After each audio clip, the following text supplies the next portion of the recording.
जिस तरह परमेश्वर ने हन्ना की और एलिशिबा की शर्मिंदगी को खत्म करके उनकी गोद को भरा और उन्हें आशीषित किया, कुछ ऐसा ही बड़ा काम परमेश्वर ने इस परिवार की जिंदगी में किया। ਤਾਂ ਅਸੀਂ ਪੰਚਕੂਲਾ ਦੇ ਇੱਕ ਡਾਕਟਰ ਨਾਲ ਕੰਸਲਟ ਕੀਤਾ ਤਾਂ ਉਹਨਾਂ ਨੇ ਟੈਸਟ ਕਰਵਾਏ, ਜਿਸ ਤੋਂ ਉਹਨਾਂ ਨੇ ਕਿਹਾ ਕਿ PCOD ਦਾ ਪ੍ਰੋਬਲਮ ਹੋਇਆ ਔਰ ਥਾਇਰਾਇਡ ਦੀ ਪ੍ਰੋਬਲਮ ਨਾਲ ਹੀ ਸਟਾਰਟ ਹੋ ਗਈ। ਇਸ ਤਰ੍ਹਾਂ ਡਾਕਟਰ ਦੇ ਕਹਿਣ ਤੇ 3 ਸਾਲ ਮੈਂ ਮੈਡੀਸਿਨ ਲੈਂਦੀ ਰਹੀ ਪਰ ਕੋਈ ਫਰਕ ਨਾ ਪਿਆ। ਤਾਂ ਮੈਂ ਬਹੁਤ ਸੋਚਦੀ ਸੀ ਕਿ ਮੇਰੇ ਵੀ ਕੋਈ ਬੇਬੀ ਹੋਵੇ, ਪਰ ਮੈਂ ਕਨਸੀਵ ਹੀ ਨਹੀਂ ਕਰ ਪਾਉਂਦੀ ਸੀ ਕਿਉਂਕਿ ਮੈਨੂੰ PCOD ਤੇ ਥਾਇਰਾਇਡ ਦੀ ਪ੍ਰੋਬਲਮ ਕਰਕੇ ਇਹ ਇੱਕ ਤਰ੍ਹਾਂ ਇੰਪੋਸੀਬਲ ਹੋ ਗਿਆ ਸੀ ਕਨਸੀਵ ਕਰਨਾ। 13 ਸਾਲ ਬੀਤਣ ਤੋਂ ਬਾਅਦ ਵੀ ਮੇਰੀ ਵਾਈਫ ਨੂੰ ਪ੍ਰੈਗਨੈਂਸੀ ਕਨਸੀਵ नहीं हो रही थी। पर जब अंकुर नूला मिनिस्ट्रीज के बारे में पता चला, गवाहियों को सुना, इनका फेथ इतना मजबूत हो गया कि परमेश्वर हमें यहाँ से जरूर आशीषित करके वापस भेजेगा। तो परमेश्वर ने एक ऐसा बदलाव इनकी जिंदगी में दिया और दुगनी आशीष इनकी जिंदगी में रिलीज करी। मेरा विश्वास है जो लोग आज इस गवाही को सुनेंगे और अब विश्वास करेंगे, आप भी आज दुगनी आशीषों को लेके वापस जाएंगे यीशु मसीह के नाम में। तो आइए इस गवाही को हम सुनते हैं। ਹਾਲੇਲੂਇਆ, ਸਾਰਿਆਂ ਨੂੰ ਜੈ ਮਸੀਹ ਦੀ। ਮੇਰਾ ਨਾਮ ਸ਼ੀਤਲ ਹੈ ਔਰ ਇਹ ਮੇਰੇ ਹਸਬੈਂਡ ਨੇ ਮਹੇਸ਼ ਗਰਗ। ਅਸੀਂ ਚੰਡੀਗੜ੍ਹ ਦੇ ਰਹਿਣ ਵਾਲੇ ਹਾਂ। ਅੱਜ ਮੈਂ ਆਪਣੇ ਜੀਵਨ ਦੀ ਇੱਕ ਅਦਭੁਤ ਗਵਾਹੀ ਦੇਣ ਜਾ ਰਹੀ ਹਾਂ, ਕਿਸ ਤਰ੍ਹਾਂ ਪਰਮੇਸ਼ਵਰ ਨੇ ਸਾਡੇ ਜੀਵਨ ਦੇ ਵਿੱਚ ਕੰਮ ਕੀਤਾ। 2008 ਦੇ ਵਿੱਚ ਸਾਡੀ ਮੈਰਿਜ ਹੋਈ। ਉਸ ਤੋਂ ਬਾਅਦ ਫਸਟ ਪ੍ਰੈਗਨੈਂਸੀ ਤੋਂ ਬਾਅਦ ਮੈਨੂੰ ਪੀਰੀਅਡਸ ਦੀ ਪ੍ਰੋਬਲਮ ਰਹਿਣੀ ਸਟਾਰਟ ਹੋ ਗਈ। ਕਦੇ 2-3 ਮਹੀਨੇ ਦਾ ਗੈਪ ਪੈਣ ਤੋਂ ਬਾਅਦ ਪੀਰੀਅਡਸ ਆਉਂਦੇ ਸੀ ਔਰ ਉਸ ਦੇ ਨਾਲ ਹੋਰ ਵੀ ਕਈ ਫਿਜ਼ੀਕਲ ਪ੍ਰੋਬਲਮ ਸਟਾਰਟ ਹੋਈਆਂ। ਮੋਟਾਪਾ ਵਧਣ ਲੱਗਿਆ ਔਰ ਹੇਅਰ ਫਾਲ ਹੋਣ ਲੱਗਾ।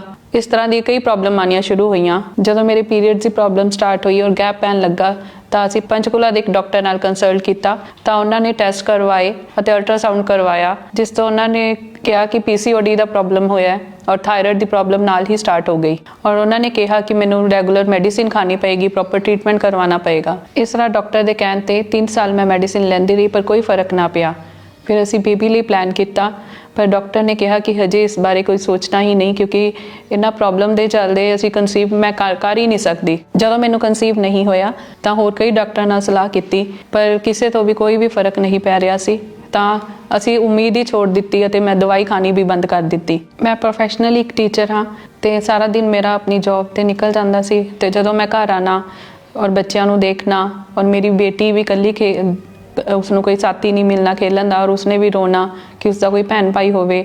ਤਾਂ ਮੈਂ ਬਹੁਤ ਸੋਚਦੀ ਸੀ ਕਿ ਮੇਰੇ ਵੀ ਕੋਈ ਬੇਬੀ ਹੋਵੇ, ਪਰ ਮੈਂ ਕਨਸੀਵ ਹੀ ਨਹੀਂ ਕਰ ਪਾਉਂਦੀ ਸੀ ਕਿਉਂਕਿ ਮੈਨੂੰ PCOD ਤੇ ਥਾਇਰਾਇਡ ਦੀ ਪ੍ਰੋਬਲਮ ਕਰਕੇ ਇਹ ਇੱਕ ਤਰ੍ਹਾਂ ਇੰਪੋਸੀਬਲ ਹੋ ਗਿਆ ਸੀ ਕਨਸੀਵ ਕਰਨਾ। PCOD ਤੇ ਥਾਇਰਾਇਡ ਦੇ ਨਾਲ ਨਾਲ ਮੈਨੂੰ ਸ਼ੂਗਰ ਤੇ ਹਾਈ BP ਦੀ ਵੀ ਪ੍ਰੋਬਲਮ ਰਹਿਣੀ ਸਟਾਰਟ ਹੋ ਗਈ ਤੇ ਉਹਨਾਂ ਦੀ ਵੀ ਰੈਗੂਲਰ ਮੈਡੀਸਿਨ ਸਟਾਰਟ ਹੋ ਗਈ। ਬੇਬੀ ਕਨਸੀਵ ਨਾ ਹੋਣ ਕਰਕੇ ਮੈਂ ਆਪਣੀ ਵਾਈਫ ਨੂੰ ਕਾਫੀ ਡਾਕਟਰਾਂ ਕੋਲ ਲੈ ਕੇ ਗਿਆ।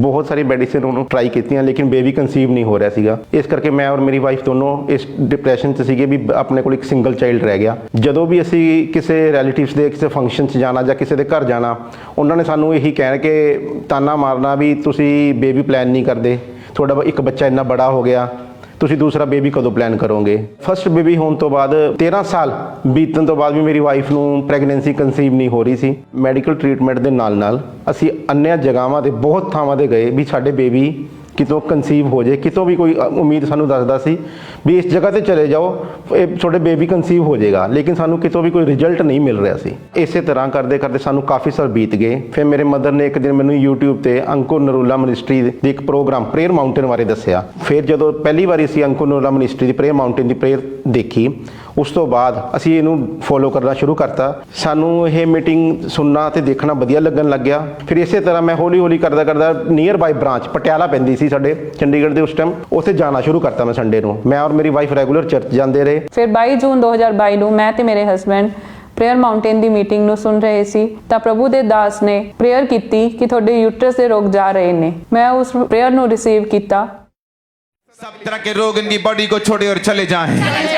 ब्लड के रोग, यूट्रस के रोग, गुप्त रोग कमांड करते इनकी बॉडी को छोड़ जाएं।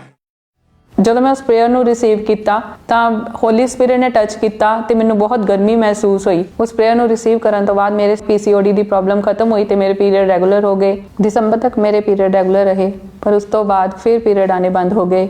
ਮਹੀਨਾ 2 ਮਹੀਨੇ ਇਸ ਤਰ੍ਹਾਂ ਕਰਦੇ ਕਰਦੇ 6 ਮਹੀਨੇ ਨਿਕਲ ਗਏ। ਫਿਰ 30 ਮਈ 2023 ਨੂੰ ਇੱਕੋ ਦਮ ਮੇਰੇ ਪੇਟ 'ਚ ਬਹੁਤ ਤੇਜ਼ ਦਰਦ ਹੋਇਆ। ਅਸੀਂ ਜਦੋਂ ਡਾਕਟਰ ਕੋਲ ਗਏ, ਡਾਕਟਰ ਨੇ ਅਲਟਰਾਸਾਊਂਡ ਕਰਵਾਉਣ ਲਈ ਕਿਹਾ। ਜਦੋਂ ਅਸੀਂ ਅਲਟਰਾਸਾਊਂਡ ਕਰਵਾਇਆ ਤਾਂ ਉਹਨਾਂ ਨੇ ਸਾਨੂੰ ਦੱਸਿਆ ਕਿ ਮੈਂ 6 ਮੰਥ ਪ੍ਰੈਗਨੈਂਟ ਹੈ। ਜਦੋਂ ਮੇਰਾ ਪ੍ਰੈਗਨੈਂਸੀ ਟੈਸਟ ਪੋਜ਼ੀਟਿਵ ਆਇਆ ਤਾਂ ਅਸੀਂ ਹੈਰਾਨ ਰਹਿ ਗਏ ਕਿ ਇਹ ਕਿਸ ਤਰ੍ਹਾਂ ਹੋ ਸਕਦਾ ਹੈ। ਔਰ ਡਾਕਟਰ ਵੀ ਹੈਰਾਨ ਸੀ ਕਿ 6 ਮਹੀਨੇ ਤੱਕ ਤੁਹਾਨੂੰ ਪਤਾ ਹੀ ਨਹੀਂ ਲੱਗਿਆ ਕਿ ਤੁਸੀਂ ਪ੍ਰੈਗਨੈਂਟ ਹੋ। ਅਸੀਂ ਹਸਬੈਂਡ ਵਾਈਫ ਬਹੁਤ ਖੁਸ਼ ਸੀ। ਉਸ ਤੋਂ ਬਾਅਦ ਕਈ ਕੰਪਲਿਕੇਸ਼ਨ ਆने शुरू ਹੋਏ। शैतान ने पूरा जोर लाया कि मेरी प्रेगनेंसी खराब होए, मेरा बीपी ਵਧਣ ਲੱਗਾ, ਪੈਰਾਂ ਤੇ ਸਵੈਲਿੰਗ ਹੋਣੀ ਸ਼ੁਰੂ ਹੋਈ, ਸ਼ੂਗਰ ਵਧਣ ਲੱਗੀ। ਜਦੋਂ ਵੀ ਮੇਰੇ ਹਸਬੈਂਡ ਮੈਨੂੰ ਡਾਕਟਰਾਂ ਕੋਲ ਲੈ ਕੇ ਜਾਂਦੇ ਸੀ ਤਾਂ ਡਾਕਟਰ ਨੇ ਇਹੀ ਕਹਿਣਾ ਕਿ 6 ਮੰਥ ਤੱਕ ਤੁਹਾਡਾ ਕੋਈ ਟੈਸਟ ਨਹੀਂ ਹੋਇਆ, ਬੇਬੀ ਦਾ ਕੋਈ ਵੀ ਅਲਟਰਾਸਾਊਂਡ ਨਹੀਂ ਹੋਇਆ, ਤਾਂ ਅਸੀਂ ਕੁਝ ਨਹੀਂ ਕਹਿ ਸਕਦੇ ਕਿ ਬੇਬੀ ਦੇ ਜਿਹੜੇ ਆਰਗਨਸ ਹੈ ਉਹ ਪੂਰੀ ਤਰ੍ਹਾਂ ਡਿਵੈਲਪ ਹੋਏ ਹੈ, ਉਸ ਦਾ ਬ੍ਰੇਨ ਪੂਰੀ ਤਰ੍ਹਾਂ ਕੰਮ ਕਰਦਾ ਹੈ। ਇਸ ਤਰ੍ਹਾਂ ਅਸੀਂ ਬਹੁਤ ਟੈਨਸ਼ਨ 'ਚ ਰਹੇ, ਸਾਡਾ ਬੇਬੀ ਠੀਕ ਹੋਵੇ ਪੂਰੀ ਤਰ੍ਹਾਂ। ਜਦੋਂ 7th ਮੰਥ ਅਸੀਂ 7ਵੇਂ ਮਹੀਨੇ 'ਚ ਡਾਕਟਰ ਕੋਲ ਜਾਣਾ ਸ਼ੁਰੂ ਕੀਤਾ ਤਾਂ ਉਹਨੇ ਦੱਸਿਆ ਵੀ ਇਹ ਹਾਈ ਰਿਸਕ ਪ੍ਰੈਗਨੈਂਸੀ ਹੋਏਗੀ ਤੁਹਾਡੀ, ਕਿਉਂਕਿ ਤੁਹਾਡੀ ਵਾਈਫ ਨੂੰ ਥਾਇਰਾਇਡ, ਸ਼ੂਗਰ ਔਰ ਬੀਪੀ ਤਿੰਨੋਂ ਹੀ ਕੰਪਲਿਕੇਸ਼ਨਸ ਨੇ। ਇਸ ਕਰਕੇ ਫਿਰ ਅਸੀਂ 9ਵੇਂ ਮਹੀਨੇ 'ਚ ਵੀ ਉਹਨੂੰ ਅਲਟਰਾਸਾਊਂਡ ਕਰਾਇਆ ਤਾਂ ਡਾਕਟਰ ਨੇ ਕਿਹਾ ਵੀ ਤੁਹਾਡਾ ਬੇਬੀ 15 ਦਿਨ ਪਹਿਲਾਂ, 9 ਮਹੀਨਿਆਂ ਤੋਂ 15 ਦਿਨ ਪਹਿਲਾਂ ਅਸੀਂ ਡਿਲੀਵਰ ਕਰਾਂਗੇ, ਕਿਉਂਕਿ ਇਹਨਾਂ ਦਾ ਸ਼ੂਗਰ ਔਰ ਥਾਇਰਾਇਡ ਬਹੁਤ ਜ਼ਿਆਦਾ, ਇੰਨੇ ਥਾਇਰਾਇਡ ਦੇ ਵਿੱਚ ਬੇਬੀ ਨੂੰ ਅੰਦਰ ਸਾਹ ਲੈਣ ਦੀ ਪ੍ਰੋਬਲਮ ਰਹਿੰਦੀ ਹੈ, ਇਸ ਕਰਕੇ ਅਸੀਂ ਉਹਨੂੰ ਪਹਿਲਾਂ ਡਿਲੀਵਰ ਕਰਾਂਗੇ। ਜਦੋਂ ਡਾਕਟਰ ਨੇ ਸਾਨੂੰ ਦੱਸਿਆ ਵੀ ਤੁਹਾਡੇ ਬੱਚੇ ਦੀ ਜਾਨ ਨੂੰ ਖਤਰਾ ਹੈ ਤਾਂ ਸਾਡਾ ਭਰੋਸਾ ਹਮੇਸ਼ਾ ਪਰਮੇਸ਼ਵਰ ਤੇ ਬਣਿਆ ਰਿਹਾ ਔਰ ਇਸ ਦੇ ਨਾਲ ਨਾਲ ਮੈਂ ਆਪਦੀ ਵਾਈਫ ਦੀ ਪ੍ਰੇਅਰ ਰਿਕੁਐਸਟ ਨੂੰ ਹਸਪੀਟਲ ਪ੍ਰੇਅਰ ਲਾਈਨ ਤੇ ਸੈਂਡ ਕੀਤਾ ਔਰ ਫਿਰ 10 ਸਤੰਬਰ 2023 ਨੂੰ ਪ੍ਰਭੂ ਦੇ ਦਾਸ ਨੇ ਜੂਮ ਐਪ ਦੇ ਦੁਆਰਾ ਮੇਰੀ ਵਾਈਫ ਦੀ ਪ੍ਰੇਅਰ ਕੀਤੀ। फ्री हो जाओ, तुम आजाद हो यीशु मसीह के नाम में। एक एक जन को छू खुदावन।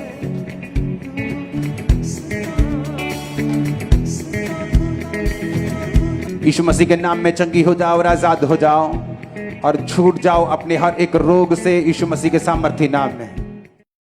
10 ਸਤੰਬਰ 2023 ਨੂੰ ਜੂਮ ਨੂੰ ਲੈਣ ਦੀ ਪ੍ਰੇਅਰ ਹੋਣ ਤੋਂ ਬਾਅਦ ਮੇਰੀ ਵਾਈਫ ਨੂੰ ਰਿਲੈਕਸ ਮਹਿਸੂਸ ਹੋਇਆ। ਫਿਰ 19 ਸਤੰਬਰ 2023 ਨੂੰ ਮੇਰੀ ਵਾਈਫ ਔਰ ਮੈਨੂੰ ਪ੍ਰਭੂ ਨੇ ਇੱਕ ਬੇਟੇ ਨਾਲ ਬਲੈਸ ਕੀਤਾ। ਡਿਲੀਵਰੀ ਨੋਰਮਲ ਹੋਈ, ਬੇਟੇ ਨੂੰ ਕੋਈ ਕੰਪਲਿਕੇਸ਼ਨਸ ਨਹੀਂ ਹੋਏ, ਮੇਰੀ ਵਾਈਫ ਨੂੰ ਕੋਈ ਕੰਪਲਿਕੇਸ਼ਨਸ ਨਹੀਂ ਹੋਈਆਂ। ਜਦੋਂ 14 ਸਾਲਾਂ ਬਾਅਦ ਮੈਂ ਆਪਦੇ ਹੱਥਾਂ 'ਚ ਆਪਦੇ ਬੱਚੇ ਨੂੰ ਚੱਕਿਆ, ਬਸ ਮੇਰੀ ਖੁਸ਼ੀ ਉਹ ਦੇਖੀ ਨਹੀਂ ਜਾ ਸਕਦੀ ਸੀਗੀ, ਮੈਂ ਬਿਆਨ ਨਹੀਂ ਕਰ ਸਕਦਾ ਸ਼ਬਦਾਂ ਦੇ ਵਿੱਚ। ਜਦੋਂ ਸਾਡੇ ਬੇਟਾ ਹੋਇਆ ਤਾਂ ਸਾਨੂੰ ਬਹੁਤ ਖੁਸ਼ੀ ਦਾ ਮਾਹੌਲ ਸੀ, ਸਾਡੀ ਪੂਰੀ ਫੈਮਿਲੀ ਬਹੁਤ ਖੁਸ਼ ਸੀ, ਕਿਉਂਕਿ ਸਾਨੂੰ ਕਦੇ ਉਮੀਦ ਹੀ ਨਹੀਂ ਸੀ ਕਿ ਸਾਡੇ ਘਰ ਬੇਬੀ ਹੋਏਗਾ ਕਦੇ, ਕਿਉਂਕਿ ਪੀਸੀਓਡੀ, ਥਾਇਰਾਇਡ, ਸ਼ੂਗਰ, ਬੀਪੀ ਇਹਨਾਂ ਪ੍ਰੋਬਲਮ ਦੇ ਵਿੱਚ ਬੇਬੀ ਕਨਸੀਵ ਕਰਨਾ ਇੱਕ ਇੰਪੋਸੀਬਲ ਕੰਮ ਸੀ, ਜਿਹੜਾ ਪ੍ਰਭੂ ਦੀ ਕਿਰਪਾ ਨਾਲ, ਪ੍ਰਭੂ ਦੀ ਬਲੈਸਿੰਗ ਨਾਲ ਇੱਕ ਇੰਪੋਸੀਬਲ ਕੰਮ ਪੋਸੀਬਲ ਬਣਿਆ ਤੇ ਸਾਨੂੰ ਪ੍ਰਭੂ ਨੇ ਬੇਬੀ ਬॉय ਨਾਲ ਬਲੈਸ ਕੀਤਾ। ਅਸੀਂ ਹੁਣ ਆਪਣੇ ਬੇਟੇ ਨਾਲ ਬਹੁਤ ਖੁਸ਼ ਹਾਂ, ਬਹੁਤ ਆਨੰਦਿਤ ਹਾਂ ਤੇ ਇਸ ਬਲੈਸਿੰਗ ਨਾਲ ਸਾਡੀ ਫੈਮਿਲੀ ਵੀ ਕੰਪਲੀਟ ਹੋਈ। ਜਿਨ੍ਹਾਂ ਦੇ ਬੇਬੀ ਨਹੀਂ ਹੈ, ਜਿਨ੍ਹਾਂ ਸਿਸਟਰਸ ਦੇ ਬੇਬੀ ਨਹੀਂ ਹੈ, ਉਹਨਾਂ ਨੂੰ ਮੈਂ ਇਹੀ ਕਹਿਣਾ ਚਾਹੁੰਦੀ ਹਾਂ ਕਿ ਪ੍ਰਭੂ ਦੇ ਉੱਪਰ ਫੇਥ ਰੱਖੋ। ਪ੍ਰਭੂ ਇੰਪੋਸੀਬਲ ਕੰਮ ਨੂੰ ਪੋਸੀਬਲ ਕਰ ਸਕਦਾ ਹੈ। ਜੇ ਮੇਰੀਆਂ ਇੰਨੀਆਂ ਪ੍ਰੋਬਲਮਸ ਨੂੰ ਹਟਾ ਕੇ ਮੈਨੂੰ ਬੇਬੀ ਨਾਲ ਬਲੈਸ ਕਰ ਸਕਦਾ ਹੈ ਤਾਂ ਤੁਹਾਨੂੰ ਵੀ ਉਹ ਜ਼ਰੂਰ ਬਲੈਸ ਕਰੇਗਾ।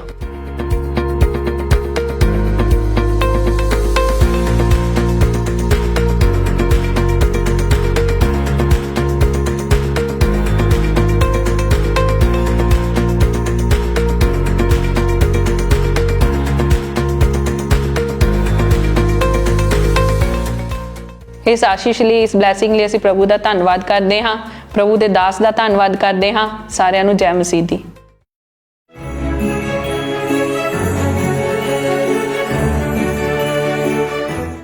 जैसे कि परमेश्वर के वचन लूका 1 अध्याय उसकी 37 आयत में लिखा है, जो वचन परमेश्वर की ओर से होता है वो प्रभाव रहित नहीं होता। यानी कि परमेश्वर के लिए कोई भी काम करना कठिन नहीं है। तो आइए इस भाई की इस मार्वलस टेस्टमनी को हम देखते हैं।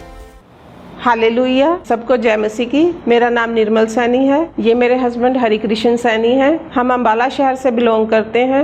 आज मैं इनके जीवन की सबसे बड़ी गवाही देने जा रही हूँ। जनवरी 2025 की बात है। एक दिन शाम को ये घर आए तो इनकी तबीयत काफ़ी ख़राब थी, सांस लेने में दिक्कत हो रही थी इन्हें।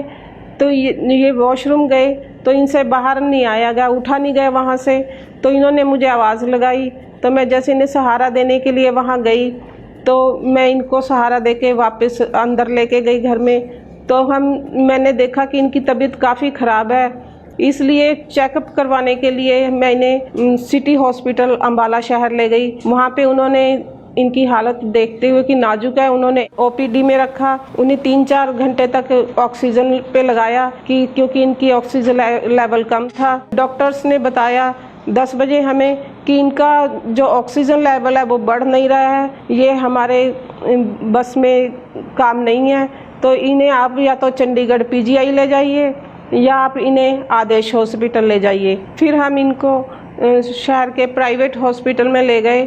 वहाँ पे डॉक्टरों ने इनको इमरजेंसी में एडमिट किया। वहाँ पे इन्हें बड़े वेंटिलेटर पे रखा गया। सभी टेस्ट हुए, तो टेस्ट होने के बाद उन्होंने कहा कि इनका जो हार्ट है वो 25% काम कर रहा है और सांस लेने में बहुत दिक्कत है। इनके लंग्स में पानी भर गया है, लीवर और किडनी जो है वो इन्फेक्टेड है। तो इस वजह से उन्होंने इमरजेंसी में रखा। बाद में इनको आईसीयू में उन्होंने शिफ्ट कर दिया। जब डॉक्टर्स ने बताया कि इनकी हालत, इनकी कंडीशन के बारे में, तो ये सुनकर मेरा और मेरे परिवार का हाल बहुत बुरा हो गया था। तो जब हम इन्हें बिलासपुर ले गए, उन्होंने इन्हें एडमिट करने से पहले हम मुझसे साइन करवाए उन्होंने कि आपके पेशेंट की हालत बहुत ज़्यादा ख़राब है, तो हम कुछ नहीं कह सकते। हम ट्रीटमेंट आपके अगर कहते हो तो कर देते हैं, लेकिन मरीज की जो कंडीशन है वो बहुत ज़्यादा ख़राब है। तो हमने कहा कि आप इलाज कीजिए, तो उन्होंने इलाज किया, लेकिन 3 दिन के बाद इनकी कंडीशन फिर बहुत ज़्यादा ख़राब हो गई। तो फिर उन्होंने वहाँ से इनको शिफ्ट कर दिया। कह रहे या तो पीजीआई ले जाओ या कहीं और ले जाओ, ये यहाँ हमारे बस के नहीं है, हम इलाज नहीं कर सकते इनका। इनकी सांसें बिल्कुल उस टाइम डेड हो चुके थे। ये बिल्कुल इनकी जो मॉनिटर है वो शो नहीं कर रहा था, सांस रुक गई थी। तो फिर हम इनको वहाँ से वेंटिलेटर पे ही लेके गए जगाधरी में भी उन्होंने प्राइवेट हॉस्पिटल में रखा हमने इनको। वहाँ भी उन्होंने, डॉक्टर ने जब हम लेके गए तो रात को उन्होंने पहले तो हमें मना ही कर दिया। कह रहे ये आपके पेशेंट बचेगा नहीं है, आप जहाँ मर्जी ले जाओ इन्हें, हम चंडीगढ़ ले जाओ या किसी और जगह ले जाओ। तो हमने उन्हें कहा कि आप इलाज कीजिए, और उन्होंने जब ले लिया तो जब डॉक्टर साहब हैं वो उनको एडमिट करके भी गए, तो वो भी जाते जाते भी फिर भी बोल के गए, कहते ये सुबह तक नहीं बचेगा। जब चौथे हॉस्पिटल में इनकी तबीयत फिर से ज़्यादा ख़राब हो गई तो इनको दौरे पड़ने शुरू हो गए। तो इनको ना अपने आप की सुध वो नहीं रहती थी, ना ये किसी को पहचानते थे, ना ये किसी को बात मानते थे। बस इन्हें ये होता था मैं यहाँ से भाग जाऊँ। तो इस कारण से डॉक्टरों ने इनके हाथ पांव बांध दिए। लेकिन जब मैं इनको देखा उस कंडीशन में तो मैं बहुत मन दुखी हुआ। लेकिन जब मेरे हस्बैंड की ये कंडीशन थी कि इनका बचना मुश्किल था, तब भी हमारा परमेश्वर पे विश्वास था और हम अंकुर नूरुल्लाह मिनिस्ट्री से पहले से ही जुड़े हुए थे। इसके साथ साथ हम गवाहियाँ देखते थे कि परमेश्वर कैसे लोगों के जीवन में काम करता है, मुर्दों में जान डालता है। तो हमें भी विश्वास था कि हमारा परमेश्वर हमारे लिए बड़ी गवाही तैयार करेगा, खड़ी करेगा। तो हमारे पास चर्च से दिया गया अनॉइंटिंग ऑयल था। हम वो जब भी इनसे मिलने जाते थे हम इनकी बॉडी पे अप्लाई करते थे विश्वास के साथ, और इन प्रेयर टावर से इनके लिए हम प्रेयर करवाते थे, उस प्रेयर को हम रिसीव करते थे इनके लिए। तो इसी विश्वास से हम इनको वहाँ से छुट्टी करवा दी हमने। तो हॉस्पिटल से हम छुट्टी करवा के इन्हें घर ले आए, तब भी इनकी कंडीशन ज़्यादा अच्छी नहीं थी। लेकिन हम विश्वास के द्वारा 12 जनवरी 2025 को इनको अम्बाला ब्रांच में लेके गए। जब परमेश्वर के दास ने प्रेयर की तो हमने उन वर्ड्स को रिसीव किया।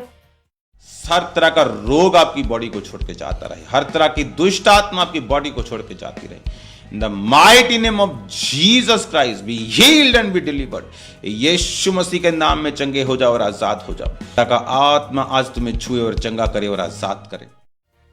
उस प्रेयर को हमने इनके लिए रिसीव किया और उस दिन के बाद परमेश्वर की सामर्थ ने इनकी लाइफ पे काम किया और धीरे धीरे इनकी रिकवरी होनी शुरू हो गई। इन्होंने खाना पीना शुरू किया और चलना शुरू किया। अब मेरे पति बिल्कुल तंदुरुस्त हैं, अपने सब काम अपने आप करते हैं। इनके हार्ट की प्रॉब्लम भी ख़त्म हो चुकी है। इनकी जो लंग्स में पानी था, किडनी लीवर की प्रॉब्लम भी ख़त्म हो चुकी है।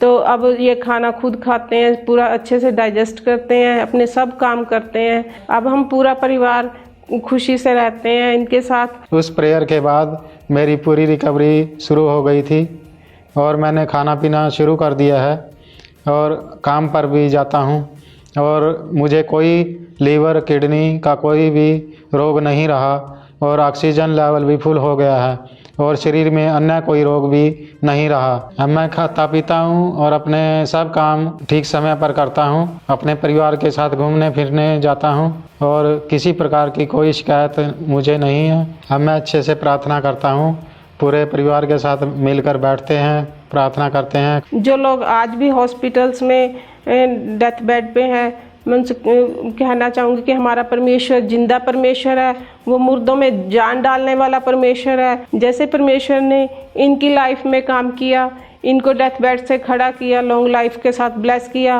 परमेश्वर आपके जीवन में भी काम करेगा, आपको भी लॉन्ग लाइफ के साथ ब्लेस करेगा।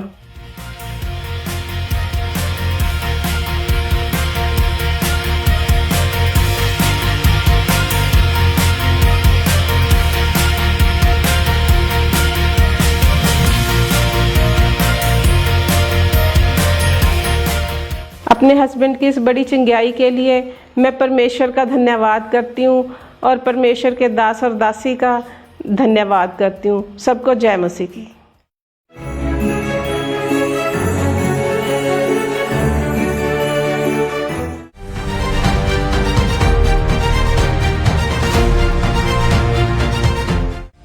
जब हम बाइबल को ध्यान से पढ़ते हैं तो हम समझते हैं कि प्रभु यीशु मसीह ने गली गली नगर नगर फिरकर लोगों को जो बीमार थे उनको चंगाई दी है, यानी कि परमेश्वर ने हर तरह के रोगी को चंगा किया। तो आज कुछ ऐसी ही अद्भुत गवाही हमारे बीच में है जिसका इलाज कर करके डॉक्टर्स थक चुके थे। तो आइए इस बड़ी गवाही को हम देखते हैं।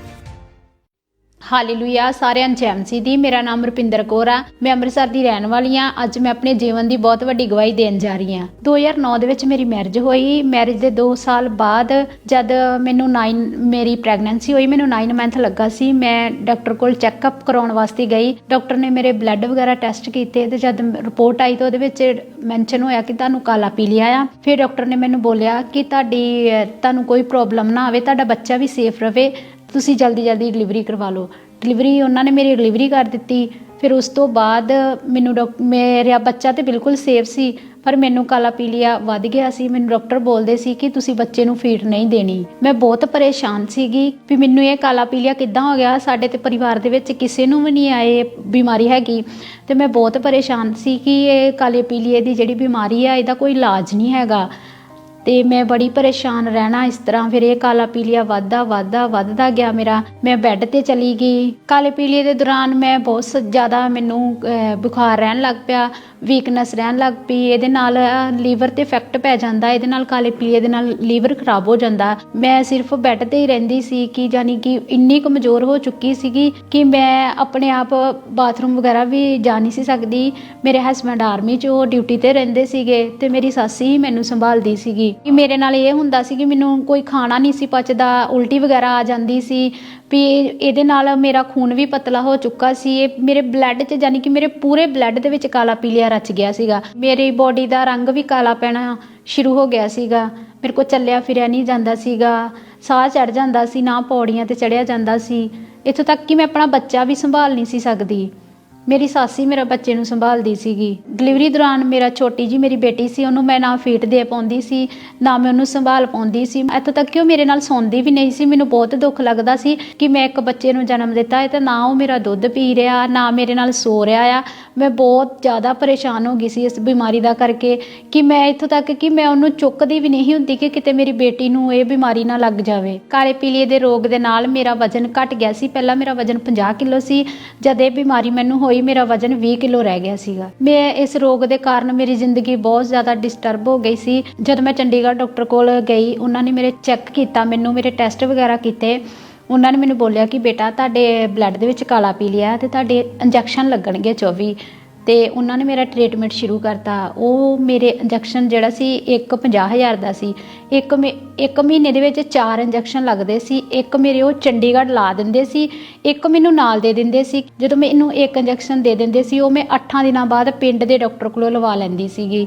ਤੇ ਫਿਰ ਮੈਂ ਇਸ ਤਰ੍ਹਾਂ ਕਰਦੇ ਮੇਰੇ 24 ਇੰਜੈਕਸ਼ਨ ਲੱਗੇ। 24 ਇੰਜੈਕਸ਼ਨ ਲਾਉਣ ਤੋਂ ਬਾਅਦ ਜਦੋਂ ਮੇਰੇ ਡਾਕਟਰਾਂ ਨੇ ਟੈਸਟ ਕੀਤੇ, ਟੈਸਟ ਦੇ ਵਿੱਚ ਫਿਰ ਆਇਆ ਕਿ ਤੁਹਾਡੇ 24 ਇੰਜੈਕਸ਼ਨ ਲੱਗਣ ਦੇ ਬਾਵਜੂਦ ਵੀ ਬਲੱਡ ਦੇ ਵਿੱਚ ਮੇਰੇ ਕਾਲਾ ਪੀਲੀਆ ਆਇਆ। ਡਾਕਟਰ ਨੇ ਮੈਨੂੰ ਇਹ ਬੋਲਤਾ ਸੀ ਕਿ ਤੁਸੀਂ ਜਿੰਨਾ ਚਿਰ ਜਿੰਦਾ ਹੋ ਤੁਹਾਨੂੰ ਇਹ ਦਵਾਈਆਂ ਖਾਣੀਆਂ ਪੈਣਗੀਆਂ। ਇਹ ਜਿਹੜਾ ਰੋਗ ਹੈ ਬਲੱਡ 'ਚੋਂ ਨਹੀਂ ਜਾਂਦਾ। ਤੇ ਉਸ ਤੋਂ ਬਾਅਦ ਮੈਂ ਨਿਰਾਸ਼ ਹੋ ਚੁੱਕੀ ਸੀ, ਮੈਂ ਬੜੀ ਪਰੇਸ਼ਾਨ ਹੋ ਚੁੱਕੀ ਸੀ ਕਿ ਮੈਂ ਜਦੋਂ ਵੀ ਇਹ ਸੁਣਦੀ ਸੀਗੀ ਕਿ ਇਹ ਕਾਲਾ ਪੀਲੀਏ ਦਾ ਰੋਗ ਹੈ ਜਿਹੜਾ ਇਹਦਾ ਕੋਈ ਇਲਾਜ ਨਹੀਂ ਹੈਗਾ, ਇਹਦੀ ਸਿੱਧੀ ਡੈਥ ਹੀ ਆ, ਕਿ ਇਹ ਕਾਲੇ ਪੀਲੀਏ ਦੇ ਰੋਗ ਦੇ ਨਾਲ ਬਹੁਤ ਜਣਿਆਂ ਦੀ ਡੈਥ ਹੋ ਚੁੱਕੀ ਸੀਗੀ ਤੇ ਮੈਂ ਵੀ ਡਰਦੀ ਸੀਗੀ ਕਿ ਸ਼ਾਇਦ ਮੇਰੀ ਵੀ ਡੈਥ ਹੋ ਜੂਗੀ ਹੁਣ, ਤੇ ਕਿ ਮੈਂ ਇੰਨਾ ਇਲਾਜ ਵੀ ਕਰਾਇਆ ਤੇ ਇਲਾਜ ਦੇ ਬਾਵਜੂਦ ਵੀ ਮੈਨੂੰ ਕੁਝ ਫਰਕ ਨਹੀਂ ਪਿਆ।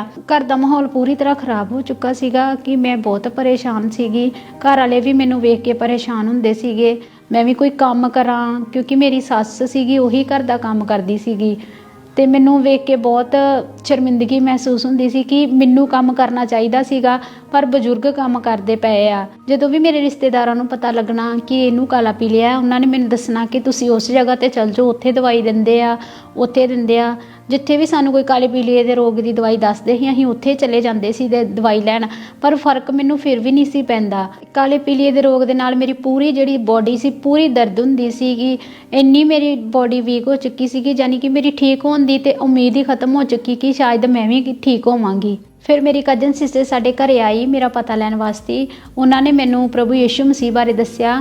ਉਹਨਾਂ ਨੇ ਮੈਨੂੰ ਦੱਸਿਆ ਕਿ ਪ੍ਰਭੂ ਯਿਸੂ ਮਸੀਹ ਬਹੁਤ ਵੱਡੇ ਕੰਮ ਕਰਦਾ। ਫਿਰ ਉਹਨਾਂ ਨੇ ਮੈਨੂੰ ਅੰਕਲ ਨੂਲਾ ਮਿਨਿਸਟਰੀ ਬਾਰੇ ਦੱਸਿਆ ਕਿ ਤੁਸੀਂ ਉੱਥੇ ਜਾਓ ਕਿ ਉੱਥੇ ਬਹੁਤ ਵੱਡੇ ਕੰਮ ਹੁੰਦੇ ਆ, ਉੱਥੇ ਲੋਕ ਕੈਂਸਰ ਤੋਂ ਠੀਕ ਹੁੰਦੇ ਆ, ਕਾਲੇ ਪੀਲੀਏ ਦੇ ਰੋਗ ਤੋਂ ਠੀਕ ਹੁੰਦੇ ਆ, ਤੁਸੀਂ ਵੀ ਜਾਓਗੇ ਤੇ ਤੁਸੀਂ ਵੀ ਠੀਕ ਹੋ ਜਾਓਗੇ। ਫਿਰ ਮੇਰਾ ਵੀ ਫੇਥ ਬਣਿਆ, ਮੇਰਾ ਵੀ ਵਿਸ਼ਵਾਸ ਬਣਿਆ ਕਿ ਮੈਂ ਵੀ ਇੱਥੋਂ ਚੰਗੀ ਹੋ ਜਾਵਾਂਗੀ। ਉਸ ਬਿਮਾਰੀ ਦੀ ਹਾਲਤ ਵਿੱਚ ਮੈਂ ਖੰਬਰਾ ਚਰਚ 'ਚ ਆਈ 2017 ਦੇ ਵਿੱਚ।